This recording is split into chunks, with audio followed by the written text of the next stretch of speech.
Hello everyone, welcome back to our YouTube channel BHU वाले। तो आज हम अपने मिडीवल के लेक्चर सीरीज में सक्सेसर्स ऑफ इल्तुतमिश के बारे में जानेंगे। हमने इससे पहले लेक्चर में इल्तुतमिश को कवर किया था और इससे पहले ये फोर्थ लेक्चर है जिससे पहले हम अरब में इस्लाम का उदय और जो भारत में आक्रमण हुए थे उन वो और स्लेव डायनेस्टी वो उसमें कुतुबुद्दीन ऐबक ये सब पढ़ चुके हैं। तो आप उन लेक्चर्स को भी हमारे यूट्यूब चैनल बीएचयू वाले पर देख सकते हैं। और अगर आप इस चैनल पे नए हैं तो प्लीज़ हमारे चैनल को सब्सक्राइब कीजिए। तो आज हम सक्सेसर्स ऑफ इल्तुतमिश यानी इल्तुतमिश के जो सक्सेसर थे उनके बारे में पढ़ेंगे। तो चलिए देखते हैं अपने लेक्चर में। तो जो रुकनुद्दीन फिरोज शाह 1236 में इल्तुतमिश के बाद वो गद्दी पर बैठे। इल्तुतमिश ने, जैसे कि हम पिछले लेक्चर में बात कर चुके हैं, उन्होंने अपना उत्तराधिकारी रजिया को घोषित किया था जो उनकी बेटी थी। लेकिन रुकनुद्दीन फिरोज शाह वो अपनी माता शाह तुर्कान की और जो कुछ अमीर थे, जो कुलीन थे, उनकी मदद से वो गद्दी पर बैठ गए। उसके बाद जो रुकनुद्दीन थे वो वास्तव में एक कुशल जो उत्तराधिकारी नहीं थे और ना ही वे कुशल शासक थे। तो ये सब बात उनके जो मतलब उनके जो गवर्नर्स वगैरह थे उन सबको ये बात मंजूर नहीं थी। तो वो विद्रोह कर दिए। तो जब वो उस विद्रोह को रोकने गए तो उस समय पर रजिया ने शुक्रवार के समय, जो शुक्रवार की नमाज होती है, लाल वस्त्र पहनकर, जो कि इल्तुतमिश के समय में न्याय का प्रतीक था, उसे शाह तुर्कान की मदद को तो जेल में बिठा दिया, जेल में डाल दिया और उसने सत्ता ग्रहण कर ली। जो लोग थे दिल्ली के, उनकी मदद से उसने सत्ता ग्रहण कर ली। तो जनता ने फिर रुकनुद्दीन को, मतलब एक तरीके से, क्योंकि उन्होंने चाहा कि उनको याद आया कि इल्तुतमिश के समय में उसने रजिया को अपना वो उत्तराधिकारी घोषित किया था। तो उन्होंने उसको अपना शासक घोषित कर दिया, इनको अपना शासक मान लिया। और रुकनुद्दीन सिर्फ 7 महीने के लिए, केवल 7 महीने के लिए ही वो शासक रहा। और इसके समय में ये भी एक महत्वपूर्ण सवाल है कि ये भी क्वेश्चन बन जाता है कि कौन जो था सत्ता को एक्चुअली होल्ड किए हुआ था। तो वो शाह तुर्कान थी। जो रुकनुद्दीन था वो बहुत ही एक तरीके से आलसी और मतलब वो इतना काबिल नहीं था। तो उसके समय में शाह तुर्कान ही पूरा सत्ता संभाल रही थी। आप ये इंग्लिश की स्लाइड में भी देख सकते हैं, सब हमने इंग्लिश में भी दे दिया है। अगर बात करें तो जो हम बात कर रहे थे कि फिरोज का जो कौन कौन लोग जो थे जो उसका विरोध कर रहे थे, तो सैफुद्दीन हसन कार्लुक, ये जो किरमना या फिर ये बामियान में यहाँ पे है, यहाँ ये शासक कर रहे थे। उन्होंने खिलाफ विद्रोह कर दिया था। घियासुद्दीन जो अवध के जो गवर्नर थे उन्होंने विद्रोह कर दिया था। और जो मुल्तान, लाहौर, हासी और बदाऊं, यहाँ ये सब आपको यहाँ देखने मिल जाएगा, लाहौर, मुल्तान, हासी। तो इन सब गवर्नर्स ने विद्रोह कर दिया था। आगे बढ़ते हैं। तो अगर बात करें रुकनुद्दीन, जो कि सिर्फ 7 महीने के लिए शासक रहा, उसके बाद कौन गद्दी पर बैठा? रजिया, जो कि भारत में दिल्ली सल्तनत की पहली और आखिरी महिला शासक थी। उसने क्या टाइटल बोर किया? उम्दत उल निस्वा। उसने अपने सिक्कों पर उम्दत उल निस्वा का टाइटल होल्ड किया। और अगर उसके समय की बात करें, ये महत्वपूर्ण पोजीशंस है, यानी कि ये जो महत्वपूर्ण थे, जैसे वजीर, अमीर आखुर, ये सब आप इन पोजीशंस को याद रखिए। हमने इससे पहले भी बताया है कि ये बहुत महत्वपूर्ण जो थे, पद थे। तो इन पर कौन कौन था? और क्योंकि रजिया के समय में जो भी सारे कार्य हुए या जो भी पूरा पॉलिटिक्स चल रहा था उसमें उसका बहुत ज्यादा महत्वपूर्ण रोल था। तो अगर बात करें वजीर कौन था, तो निजामुल मुल्क जुनैदी, उस समय में निजामुल मुल्क जुनैदी वजीर थे। और ये हम मुजाबुद्दीन इसलिए लिखे हैं क्योंकि इसके बाद जब इसका हम आगे बात करेंगे, जब उसके बाद कौन बना? मुजहाबुद्दीन। जो निजामुद्दीन मुल्क जुनैदी है, ये उल्तुतमिश के समय से वजीर था। अगर अमीर आखुर कौन होते थे? जो जो अश्वशाला होती थी उसके प्रधान होते थे, उनको बोलते थे अमीर आखुर। तो ये जमालुद्दीन याकूत थे। अमीर हाजिब, जो रॉयल चैम्पियन होता था, जो दरबार की व्यवस्था देखते थे, वो उन्हें अमीर हाजिब कहते थे। ये इख्तियारुद्दीन ऐदगीन थे। और अगर गवर्नर की बात करें लाहौर के, क्योंकि इन्होंने इनके समय विद्रोह किए थे, गवर्नर ऑफ लाहौर भटिंडा जो इनके खिलाफ थे, ये कबीर अयाज खान। और जो भटिंडा के गवर्नर थे, ये तबे हिंद भी कहते हैं उसको, वो अल्तूनिया थे। और अगर कुछ और लोग जो उनके खिलाफ थे, जो एक पूरा गट मतलब ग्रुप बना हुआ था, उसमें कौन थे? अलाउद्दीन जानी, मलिक इजुद्दीन सलारी और मलिक सैफुद्दीन कूची। और बलबन, जो कि आगे पाक मतलब आगे के समय में क्या शासक बनेंगे। तो वो इनके समय में क्या थे? अमीर शिकार, जो रॉयल हंट का होता था, मतलब हंटिंग के लिए वो उसकी देखरेख करते थे। एक मिनट।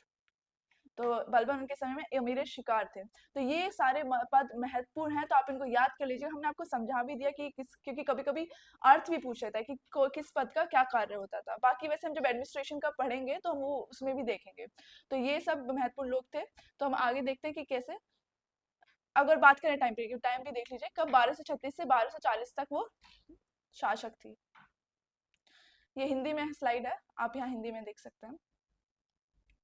तो रजिया ने गद्दी तो हासिल कर ली, मतलब वो शासक तो बन गई, लेकिन बहुत लोग, बहुत जो गवर्नर थे, आप देखेंगे कि जब भी जो शासक बना, जब वो शुरुआत से ही, अगर जब गौरी वापस चला गया और कुतुबुद्दीन की ऐबक के समय की बात करें तो उसके समय में विद्रोह थे, उसे भी सब विद्रोह को दबाना पड़ा, अपना शासन को उसने मतलब मजबूत बनाया, फिर राज्य का। इल्तुतमिश के समय भी विद्रोह हुए, आलम शाह गद्दी के लिए लड़ाई हुई, उसके बाद उसने भी अपने जब भी विद्रोही थे उनको दबाया, दमन किया उनका, और फिर शासक। अब रजिया के समय में फिर से वही एक स्थिति आ गई, और ये सिर्फ इन्हीं बारी आगे तक भी, मतलब गद्दी के लिए हमेशा लड़ाई होती रही, जो कि सत्ता पावर वो तो आज भी होती है, तो पावर के लिए पूरी लड़ाई चल रही थी। तो इसके समय में भी कौन, ये बदायूं, मुल्तान, हासिर, ये सब ये जो गवर्नर्स थे, ये इस खिलाफ साजिश कर रहे थे, क्योंकि उनके मतलब वो जो लोगों का समर्थन तो उसे था, लेकिन ये गवर्नर्स थे वो उसके विरोधी थे, क्योंकि रजिया ने जो गद्दी हासिल की वो अब लोगों के समर्थन से, और कहते हैं ना कि वो आर्मी, यानी कि आर्मी की हेल्प से उसने वो गद्दी हासिल की थी। ये लोग इसके सपोर्ट में नहीं थे, और जब तक अमीर उसके सपोर्ट में नहीं है। और इल्तुतमिश के टाइम से आप देखें, उसने चालीसा का गठन किया, और चालीसा अभी इसके रजिया के बाद से, उसके जो बाद शासक बनेंगे बहरमशाह, उसके बाद से ही वो एक ऐसी पोजीशन में शासक बनाने की उसमें स्थिति में आ जाते हैं। तो ये जो लोग हैं इसके विरोधी थे। तो इल्तुतमिश के जो वजीर थे निजामुल मुल्क मोहम्मद जुनैदी, इन्होंने इसके खिलाफ साजिश करना शुरू किया।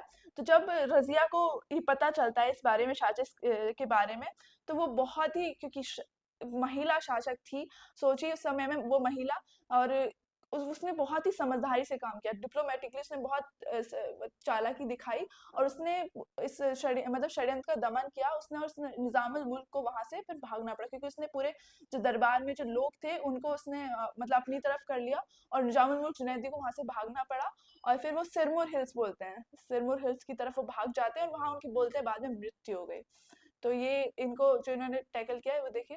फिर रजिया के विरुद्ध जो, अब आगे बात करें, तो जो रजिया के जो विरुद्ध जो लोग थे, उसमें एतगिन, इख्तियारुत एतगिन, जो अभी हम आपको दिखा रहे थे पीछे, आप देख सकते हैं कि जो इख्तियारुद्दीन एतगिन है, ये तो ये अमीर हाजिब थे, और ये ही इस जो षड्यंत्र हो रहे थे उनमें सब में उसके खिलाफ, उसके मतलब प्रमुख थे उसके षड्यंत्र में। तो आप ये इंग्लिश में भी देख सकते हैं ये सब चीजें। फिर होता ये है कि जब ये सब लोग मिलकर षड्यंत्र करते हैं, तो पहला विद्रोह होता है कहाँ, कबीर अयाज खां, जो कि कहाँ लाहौर के गवर्नर हैं, वो विद्रोह कर देते हैं। तो रजिया जाती है इस पूरी सेना के साथ, वो और जाती है पूरी कुशलता के साथ, वो युद्ध लड़ती है और वो जीतती है और दमन करके वापस आती है। लेकिन एक मतलब बोलते हैं ना, सिर्फ फोर्टनाइट जो बोलते हैं, मतलब कुछ 2 हफ्ते, कुछ एक एक 15 दिन के समय ही हुआ होगा वो आकर वापस आई, उसी समय में फिर कौन, अल्तुनिया विद्रोह कर देते हैं, अल्तुनिया विद्रोह कर देते हैं, और इसको फिर जाना पड़ता है। तो जो अमीरों में जो उसका बहराम शाह था, जब वो जाती है दमन करने, तो वहाँ अब की बार जो जाती है, तो ये दमन नहीं कर पाती है, इसके साथ मतलब इसके साथ जो जिसके साथी होते हैं, वो उनको मार दिया जाता है, और इसको पकड़ लेते हैं और बंदी बना लेते हैं, इसको जेल में डाल देते हैं। और इधर अमीर दिल्ली में क्या करते हैं, बहरम शाह को शासक बना देते हैं।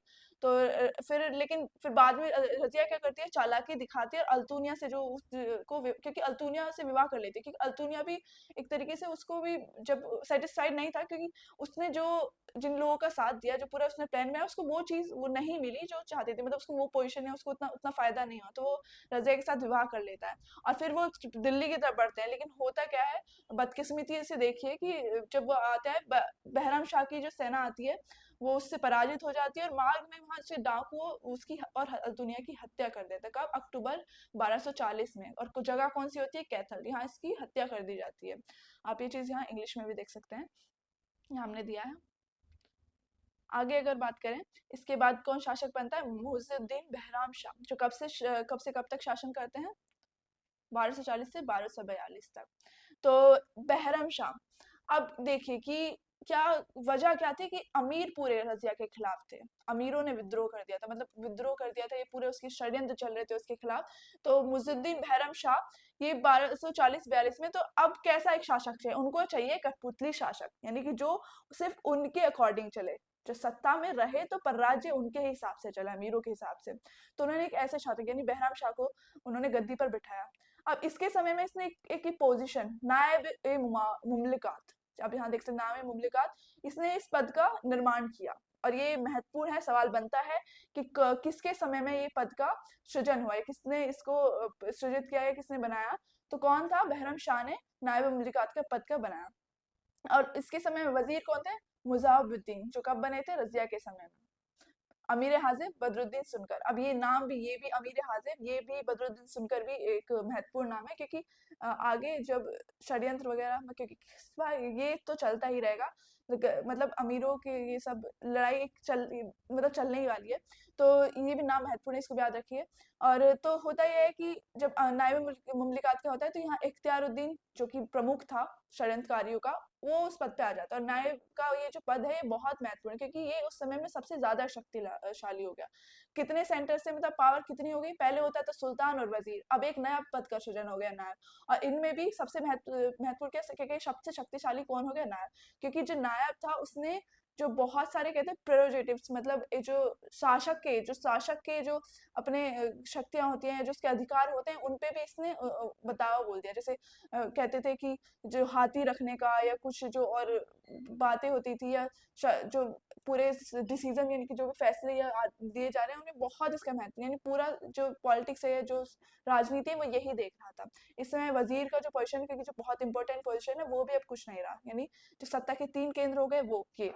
तो बहरम शाह ने क्या होता है कि अब जब देखता है कि ये सब हो गए, तो ये भी अब बहरम शाह बना तो इसलिए था शासक, मतलब कि कुछ नहीं, लेकिन किसको लगता है कि ये ऐसा कैसे हो सकता है, मतलब नायब इतना ज्यादा शक्तिशाली कैसे, तो ये क्या करता है, इसकी इनकी मतलब इसका मर्डर यानी कि इसकी हत्या करवा देता है। और उसको जब हत्या करवाने के बाद अब कौन आ जाता है पावर में, अमीर हाजिर, कौन, बदरुद्दीन सुनकर। तो जब उसको दिखता है, ये कौन होता है, ये भारतीय मूल का एक क्या बोलते हैं, भारतीय मूल का मुस्लिम होता है। और ये फिर क्या करता है कि जब देखता है क्योंकि सत्ता में, मतलब पावर अब किसी के हाथ में नहीं है, एक पोजीशन खाली है, तो अब ये नायब की जो भूमिका है ये निभाने लगता है, सारी शक्ति अब ये अपने हाथ में ले लेता है। लेकिन फिर बाद में कौन होता है, जो मुजहिबुद्दीन होता है, जो मुजहिबुद्दीन है, ये जब देखता है कि बदरुद्दीन सुनकर वो भी एक भारतीय मूल का मुसलमान और वो इतना शक्तिशाली कैसे हो सकता है, तो फिर एक षड्यंत्र होता है और मुजहिबुद्दीन इसकी हत्या करवा देता है, या इसको इसको बैनिश किया जाता है, मतलब इसको एक जगह पे भेज दिया जाता है। लेकिन जब इस बदायूं को इसको बैनिश किया जाता है, यानी बदायूं में कि इसको निर्वासित किया जाता है, बदायूं बदाऊं एक सेकेंड वेट, तो बदाऊं के लिए इसे निर्वासित कर दिया जाता है, लेकिन ये मानता नहीं और वापस आ जाता है, और उसी बात का फायदा उठा के मुजहिबुद्दीन इसकी हत्या करवा देता है। तो अब कौन इसके बाद, सॉरी कहाँ गया, सॉरी यहाँ पर, तो ये इसकी हत्या करवा देता है। इसके आगे अगर हम देखें, तो अब इसके ये मतलब वो चल रहा है, मुजहिबुद्दीन अब मतलब वो पावर होल्ड कर रहे हैं। तो अब लाहौर में इसके समय में और क्या महत्वपूर्ण चीजें हो रही हैं, मंगोल, सबसे पहला मंगोल आक्रमण किसके समय हो रहा है, ताहिर बहादुर का, ये बहरम शाह के, ये भी सवाल महत्वपूर्ण है, ये भी पूछा जाता है। तो कौन सबसे पहले मंगोल का आक्रमण किसके समय में हो रहा है, वो लाहौर में इसके समय में हो रहा है, भारत पे। और इस समय शासक बहरम शाह है उसके समय में, और कब हो रहा है, 1241 में।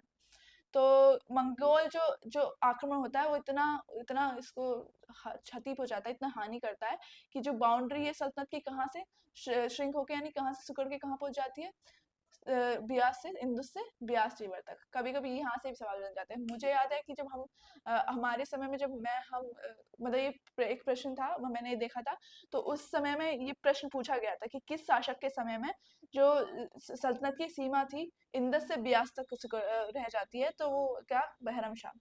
तो और अब देखिए, क्योंकि बाद में बलबन एक महत्वपूर्ण रोल में आएगा, तो अब इसका आप साथ साथ देखते रहिए कि बलबन किस तरीके से वो एक तरीके से पद उसकी पद वो मतलब ग्रो कर रहा है। तो कहाँ पहले सिर्फ एक चालीसा का वो मतलब एक भाग तो है ही वो, तो अब क्या उसको हांसी और रेवड़ी का क्या इसको जागीर दे दी गई है। और रजिया के समय में क्या था, वो अमीर शिकार। तो अब आगे बढ़ते हैं, ये इंग्लिश में है, सॉरी, ये इंग्लिश हिंदी यहाँ सही था। ये हाँ, अब हम देखते हैं अलाउद्दीन मसऊद शाह। तो जो मुजफ्फरुद्दीन है, अब होता क्या है कि उसकी मृत्यु कैसे होती है, तो मुजफ्फरुद्दीन बहरम शाह की एक तरीके से वो उसके खिलाफ षड्यंत्र करते हैं और वो उसको शासक को भी मरवा देते हैं। और अब कौन बनता है, रुकनुद्दीन फिरोज शाह का पुत्र। ये बस। हाँ, तो इसके समय में ये फिर मसूद शाह जो 1242 से 46 तक ये शासन करते हैं। और ये रुकनुद्दीन फिरोज शाह के ये पुत्र थे, यानी कि जो रुकनुद्दीन फिरोज शाह जिसको रजिया ने पदच्युत किया था, वो उसके बेटे थे। तो इन्होंने सारी पावर अब इन्होंने 40 को दे दी और एक सिर्फ नाम के ये सुल्तान रह गए। और इसके समय वजीर कौन है, मुजफ्फरुद्दीन। और फिर बाद में, क्योंकि अब मुजफ्फरुद्दीन भी बहुत स्ट्रॉन्ग है, तो उसके बाद कौन फिर बनता है, फिर षड्यंत्र, और फिर वही नाजिमुद्दीन अबू बकर। और इस अब देखिए, और इसके समय में बलबन क्या है, अमीर हाजिर की, क्योंकि अमीर हाजिर एक बहुत महत्वपूर्ण पद था। तो उस वो इस पोजीशन पे आ गए हैं। और वो 40 का इस टाइम पे बहुत ज्यादा इंपॉर्टेंट पार्ट भी थे। तो ये याद रखिए। आगे बढ़ते हैं। जो अलाउद्दीन मसूद शाह हैं, उन्होंने ये सवाल ही पूछा जाता है, उन्होंने अपने सिक्कों पर क्या, जो अब्बासीद कैलिफेट बगदाद के, वो क्या नाम था उनका, अल मुतस्सिम बिल्ला। अल मुतस्सिम बिल्ला। उन्होंने यहाँ आप हिंदी में भी देख सकते हैं, अंतिम अब्बासी खलीफा अल मुतस्सिम बिल्ला, इनका नाम अपने सिक्कों पे अंकित करवाया। और इसके जो तुगान खां, जो इसके समय में जो बंगाल के गवर्नर गवर्नर थे, देखिए कितना ही मतलब कितना कमजोर शासक है, क्योंकि वहाँ विद्रोह हो रहे हैं। और यहाँ कौन, बिहार को उसने एनेक्स कर लिया है और उसने अवध पे भी हमला किया। तो इसके समय में ये सब हो रहा था। और इसके टाइम में जो मलिक इजरुद्दीन किशलू है, एक तो उन्होंने अपने आप को कहाँ, सुल्तान घोषित कर दिया था। और फिर बाद में सुल्तान घोषित कर दिया, फिर उनको कैसे मनाया गया कि एक नागौर का इक्ता उनको देकर उनको राजी किया गया। और फिर वो फिर वापस से मतलब उसको वो माना, और वो फिर शांत हुआ, उसका दमन किया गया ऐसे। अब इसके बाद कौन बनता है शासक, नासरुद्दीन महमूद। कौन, जो 1246 से 65 तक वो शासन किया। अब नासरुद्दीन महमूद कैसे बनते हैं, तो बलबन के साथ मिलकर ये षड्यंत्र करते हैं। बलबन जो कि उस समय तक इतना शक्तिशाली हो गए थे और चालीसा का सबसे महत्वपूर्ण उनका नायक बन गए थे। तो वो उसके साथ बलबन के साथ मतलब क्या बोलते हैं, बलबन के साथ ये मिलकर षड्यंत्र करते हैं। और इसको नासरुद्दीन बलबन नासरुद्दीन। तो अगर आप देखें, तो इसमें मिनहाजुद्दीन सिराज उनको क्या कहते हैं, वो कहते हैं, मिनास कहते हैं कि वो नासरुद्दीन को मतलब एक ये भ्रांति है कि वो संत है, बलबन नहीं आ गए, सॉरी गलती है यहाँ, इल्तुतमिश, इल्तुतमिश होगा। अब इस बात का ध्यान बलबन नहीं है। तो मिनास कहते हैं, सॉरी आपको, मिनास कहते हैं कि नासरुद्दीन क्या इल्तुतमिश के बेटे हैं, लेकिन नासरुद्दीन महमूद किसका असल में क्या थे, इल्तुतमिश के ग्रैंडसन थे, यानी कि उसके पोत्र थे। तो बलबन की मदद से नासरुद्दीन महमूद गद्दी पर बैठते हैं। और बलबन अपनी स्थिति को मजबूत करने के लिए देखिए क्या करते हैं, वो क्या हुजैदा, उनकी बेटी का नाम होता है हुजैदा, वो उनका विवाह उससे करा देते हैं, नासरुद्दीन महमूद से। और इस्लामी का अगर एक स्टेटमेंट देखें तो कहते हैं कि he was a good calligrapher and pious person, he used to run his expenses from the income earn by selling copies of Quran. Hindi में देखे कि वो एक अच्छा लेखक था और धर्मपरायण व्यक्ति था, मतलब बहुत। और वो क्या, कुरान की प्रतियों को बेचकर जो आय होती थी उसी को से वह अपना खर्चा चलाता था। तो वो उसको मतलब, और दरवेश राजा भी उसको कहते हैं, दरवेश सुल्तान, कभी कभी पूछे तो दरवेश सुल्तान। तो इतना उसको अच्छा बताते हैं। तो और वो, लेकिन ये कहेंगे कि एक तरीके से कहना कि वो इतना समझदार था, क्योंकि वो जानता था कि जिस तरीके से जो सारा ये चालीसा का जो है, ये चालीसा जो है मतलब अमीरों का जो ये पूरा गुट है, ये ये इतना पावरफुल है, तो उसको मतलब, क्योंकि अगर वो इतना मतलब बना मतलब इतना सीधा होता तो कभी वो बलवन के साथ मिलकर साजिश तो नहीं करता। लेकिन हाँ, वो इतना समझदार जरूर था वो कि उसने ऐसा कुछ नहीं किया ताकि वो 20 साल के लिए शासन कर पाया। और इन 20 सालों में जब वो शासन कर रहा था, तो वास्तविक जो शक्ति थी किसके हाथ में थी, बलबन के हाथ में। और वो इसके समय में क्या थे, नायब नायब थे। आगे चलिए देखते हैं। तो हाँ, उसने 1249 में बलबन को क्या, उलूग खां की उपाधि दी, और उसको क्या बनाया, नायब मुमलिकात। देखिए, तो वो नायब मुमलिकात का पद उसने जो पर नियुक्त किया उसको।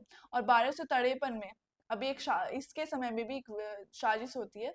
अब जो बलबन जो खुद एक साजिश का मतलब के थ्रू वो उसको नासिरुद्दीन को उसने एक शासक बनाया था, वो खुद एक साजिश का शिकार होता है। तो इमामुद्दीन रेहान जो कि खुद जो एक भारतीय मुसलमानों का नेता था, वो उसने इसके खिलाफ साजिश की और बलबन के स्थान पर उसको क्या बनाया, वो खुद स्वयं नायक बन गया उसने। और जो बलबन था लेकिन फिर बाद में बलबन उसके खिलाफ क्या बोलते हैं कुछ शक्ति गठित करता है और सब लोगों को मतलब बाकी अमीरों का वो सहमति पाकर वो फिर से वापस से 1254 में वो फिर से नायब बन जाता है।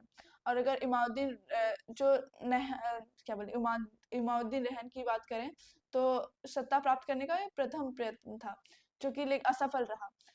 इतिहासकार अगर मिनाउद्दीन शाह जिसने क्या लिखा है तबकाती नासिरी लिखा है, वो इसके समय में क्या था मुख्य काजी था और उसको वो क्या देखे हम बोल रहे थे दरवेश राजा भी वो कहते हैं। तो ये नासिरुद्दीन महमूद और फिर कब तक 1265 तक ये शासन करते हैं 20 साल, लेकिन सबसे अगर इस समय की बात करें तो सत्ता बलबन के ही हाथ में रहती है। लेकिन 1265 में उसकी मृत्यु हो जाती है और उसके बाद बलबन शासक बनता है। इससे अगले लेक्चर में हम बलबन और उसके सक्सेसर्स उनकी बात करेंगे। तो आज हमने सक्सेसर्स ऑफ इल्तुतमिश की बात की।